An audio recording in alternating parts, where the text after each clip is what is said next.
Hello there, and welcome to another build/review video. These videos are kind of going a little bit cross different genres at the moment because they're both kind of a build video and I'm going to review something. Some of you may remember a little while ago I built this little model, the Lego Technic Race Kart, and a good model it was. Quite enjoyed building it. It was a lot of fun and resulted in quite a nice little technical model. Just bring it into shot here, and there it is. Yeah, so we've got like a working engine piston thing, we've got a working gear shift here, working pistons, working steering, all that kind of stuff, and a movable seat. So yeah, it's quite a nice little model. However, around about the same time that I kind of built this, I did find out that one of the kind of clone brands of Lego, and by clone I don't mean things like Mega Bloks, which are brand name type, rather good quality, different models. I mean the kind of, I hesitate to say the word knockoff, but it is knockoff because it's companies in China that are doing exact duplicates of the same kind of models that Lego are doing. This one, even though it's been wrongly titled on the book there, is a clone of that model. So we have the car there, and the model there is exactly the same. So this is by a company called Lele, which is apparently pretty much the same company that does a lot of these knockoff brands. And what I'm going to do is I'm going to build this, and I'm going to do a comparison between the two models. I'm not going to do the build on screen. You've obviously seen how it would go. If I do find anything during the build that's slightly different, then I will highlight it in a post-build video as well. Excuse me while I put the bag down. It came fairly well packaged. It was in a kind of brown, kind of grey bag. No box, no particularly branded thing around it. Just the bags of different bits, which I'll show you in a second. I will show you. There should be a picture on the screen at some point around this time as well that will show you what it looked like as I unpacked it. But the main thing to note at this point is the manual. So the manual that comes with these unknown brands, these kind of Chinese ones, are a lot more compressed. So the model, the build book itself is there. So what I'll do is I'll grab the book from the other model and I'll do a bit of a comparison. Now the thing is with these 2-in-1 kits that this is, you have two books that come with the official Lego one. So there you go, the official Lego one. You have a book for the main race car and a book for the F1 car type thing. In the Lele type, now they're not. The reason I know it's called Lele is because it's actually on the bottom of the sticker sheet there. Lele Group. Oops. So yeah, you've got the Lele Group logo there. But as you open the book, you'll see that in comparison to the Lego one, it's a lot more compressed. So although page 1 is pretty much identical because they fit quite a lot into this one, on page 2 there, or page 5 in this book, you've got much more. You've got two parts on there, and as you go through, you'll see that a lot of it is compressed together, at least as much as they can. So there you go. However, it does seem that most of the stuff there is pretty much the same kind of look anyway. So the images are pretty much exactly the same, just a little bit smaller, and they're actually, I would say they're actually a little clearer, because the pink background, or the yellow background on this is actually, I find, a lot more easy to see than the blue background is. So there you go. The comparison there is pretty good. If you go halfway through this book, you'll see it starts again with the other model. Yeah, so there you go, there it starts. That's where it starts to build the second model. So that's 45 pages for the original book and 80 pages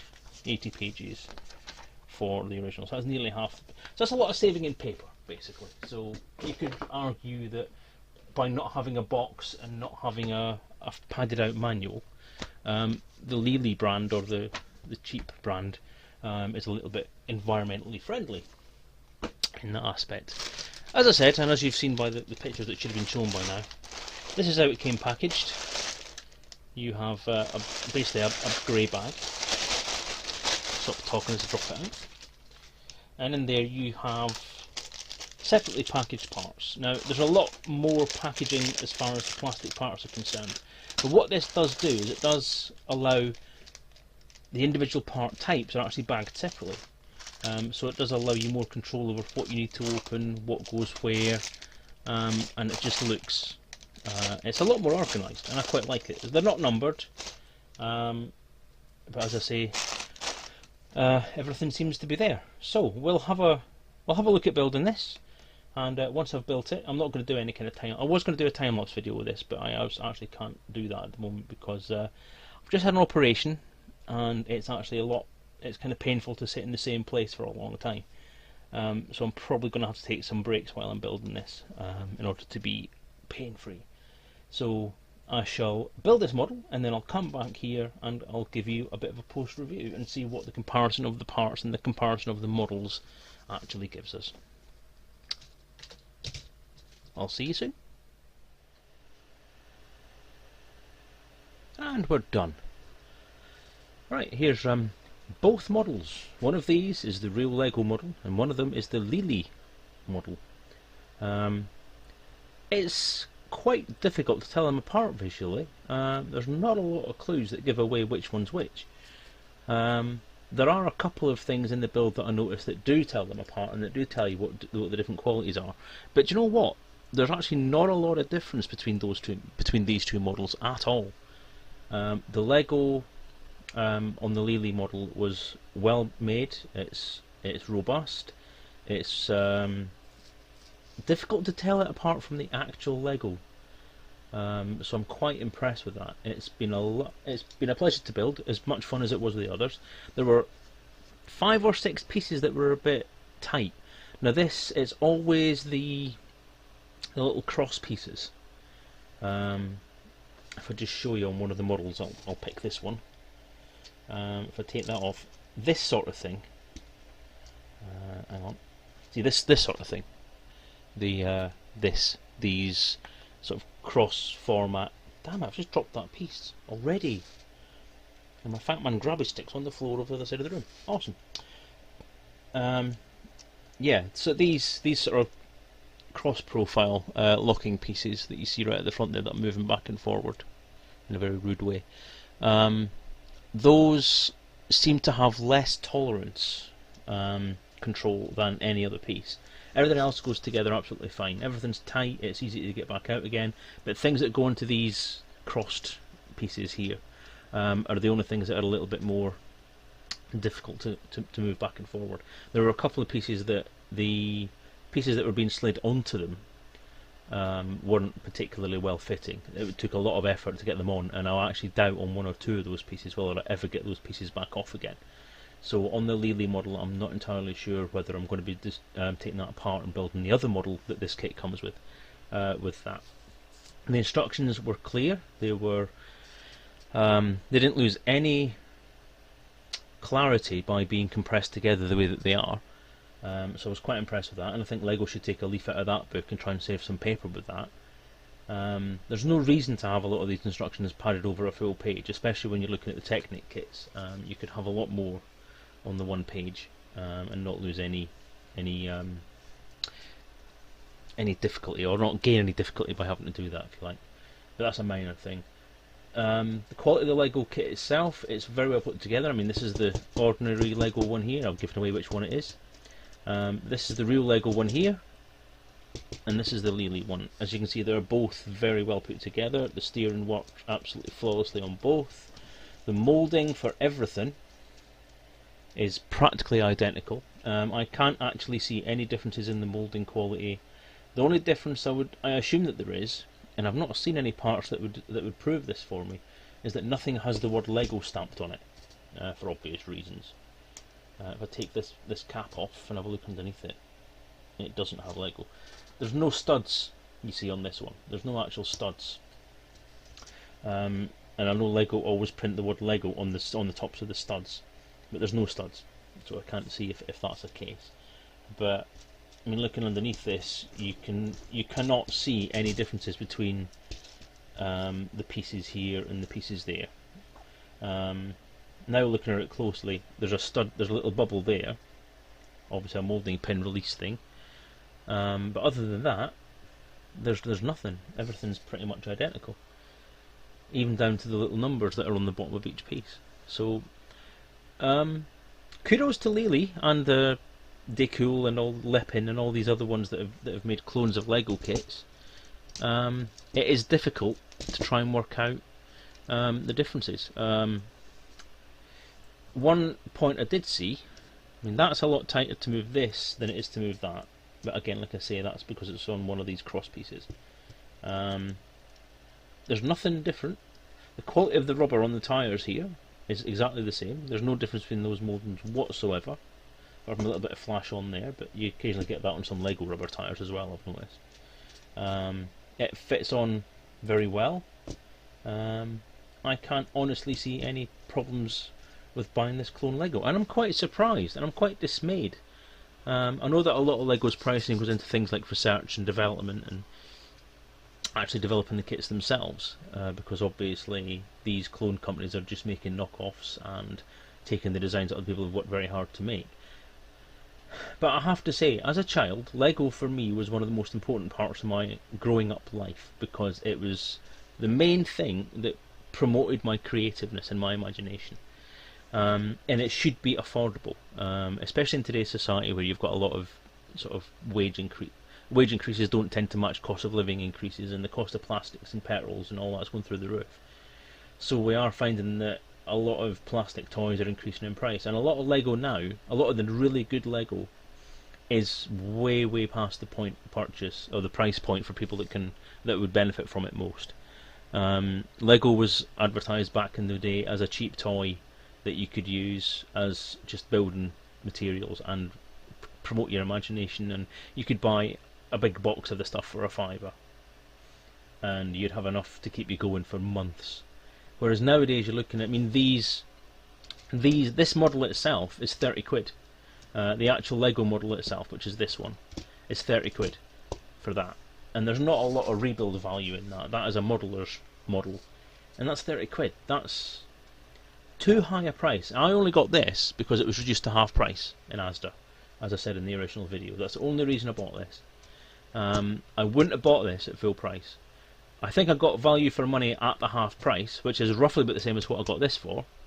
I think it's roughly good value at that point, because you've got a rebuild value, having one extra model you can build, and you also have, you also have some rebuild value for the individual pieces. But to be honest, there's not a lot of actual. Oops, I just broke it. Shitty death. And that's the actual Lego one. There's not a lot of just basic Lego in this. It's all crap. I'll stick that back on later. It's all Technic gearbox parts and like the big bits of things like this, and the nose cone and the seat. They're all very restrictive parts.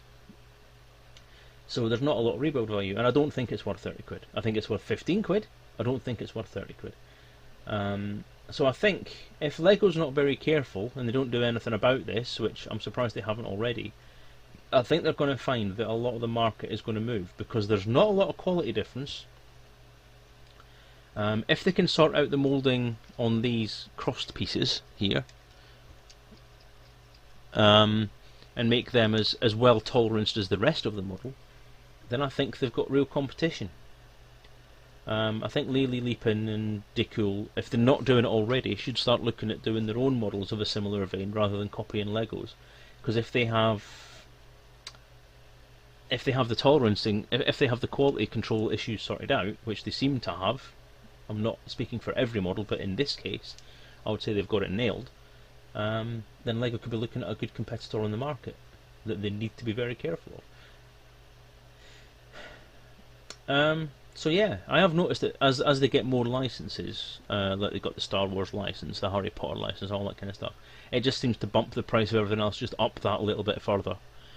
I have noticed recently there's a bit of a trend for people putting Lego on sale and all that kind of stuff, which is making it more affordable again, but we're relying on marketers and sellers to actually do that for you, rather than Lego themselves making the price point affordable. Kids need to play with this stuff. Kids need to be playing with Lego. I've always said that. And if it's priced out of the market for them, then I don't think it's worth it. So, on the whole, clone knockoff Lego, it's worth it. On this example alone, it's worth it. Over the next few months, I'm going to see if I can get maybe a few more models. I'm going to try and see if I can get an X-Wing model, so we've got a detailed ordinary Lego model, and there is a Ferrari F40 on there that you can buy that's 30 quid, which is less than 80 quid that Lego's paying for it. I'm going to try and get hold of them and do reviews of them as well, and see if it's a consistent quality match, and see what happens. But on the strength of that, Lego Technic, from this example, and admittedly it's only one example, it's a win for me. I will be buying this stuff again to see if it's as good, but it is certainly making me wonder whether Lego is starting to lose its way a little bit price-wise. So we'll see how that goes. But yeah, if you can't afford ordinary Lego and you don't mind taking a little bit of money out of Lego's pocket by doing that, then by all means buy these. You will have as much fun with them as you would do with the real Lego. And it's no different than recommending somewhere like Mega Bloks or anything like that, apart from the fact that they're ripping off models. That's the only thing I don't really agree with, is that they're ripping off the models that Lego have done. But that said, see, it's difficult to take one side on this argument, because I'm firmly in the camp that Lego should be available to everyone, and if you price it through the roof for people, it's not going to be available for everyone. But one of the things that the clones and knockoff Legos are actually doing, I don't mean Legos as in Lego bricks, I hate that statement, but Lego as in Lego brands, as in Lego apostrophe S, Lego's brands, like the brands that Lego do, the models that Lego do. Lego's models, if they go out of print, then you don't get them again. But that's one thing that Lepin and Lele and Decool and all them lot are doing, is they are keeping some of the older models around. So some of the old Star Wars models, like the old X-Wing model or the old TIE Fighter model, you can still get them through these clone manufacturers, which I think is a good thing, because I don't agree with taking popular models off sale. Just to highlight again, just to illustrate my issue with Lego's pricing, the original Lego TIE Fighter, when it came out, was affordable enough for me to buy on a relatively low wage. It was something on the order of 20 quid. Now, even taking into account inflation and the cost of the increasing cost of production, all that kind of stuff, you can now buy the same model for 56 quid, I believe. Now, I think I'm right on that. I'd have to do some research and check, but I do know from my comparisons back in a couple of years ago when the TIE Fighter model came out again, that it was more than double what it cost originally. It's the same with the Snowspeeder model. So I don't like that. I don't like inflating the price because the market demand says that, but I suppose it's how people keep afloat in this recession era. But still, you put the prices too high, people won't buy it. That's why the prices then keep on rising. If you put your prices down to a level people can afford, this is a case in point. I would never have bought that. Even though I'm on a really decent wage now, I wouldn't have bought that at 30 quid. It's not worth 30 quid. It is worth 15 quid, as is this. That is worth 15 quid, and that's worth 50 quid. As an adult builder, was an AFOL, adult fan of Lego, as an adult builder, there wasn't anything in this model that made me feel that I wouldn't want to build it or buy it. I would build this with my kids. If they got stuck putting some of the tighter bits together, then I'd help them. That's something you could do with your kids, no problem. But again, the Technic's aimed at a kind of larger, sort of older audience anyway. But yeah, so that's my feelings on it. If you can live with the betrayal of Lego brand itself, then buy them. If you're on a budget or you have kids who want something, you don't have a particularly good wage, then buy it. You're not going to lose anything. You're not going to lose any build joy out of it. And that's it. Other than that, support your local manufacturers, support your local retailers. Buy stuff, don't steal it, because I'm not stealing anything. I'm waffling a bit, I do apologise. Yeah, so that's it. I like it. I would say they're on a par with each other. Go for it. Thanks for listening to this rant. I apologise for the random nature of some of the statements there. I will point out at this stage that I am not endorsed by any third-party manufacturer or anyone else. Lele, Leapin, Lego, Decool, any of these brands have not contacted me to make any comments in these reviews. These are all my opinions. Please take them as such. If you have any comments to make on that, then you know where to do it. If you like the video, like it. If you don't like the video, dislike it. And if you like what you're seeing, you want to see more of this stuff, then subscribe and it'll let you know when I'm doing it. So thanks again for watching. Take care everyone, and cheerio for now.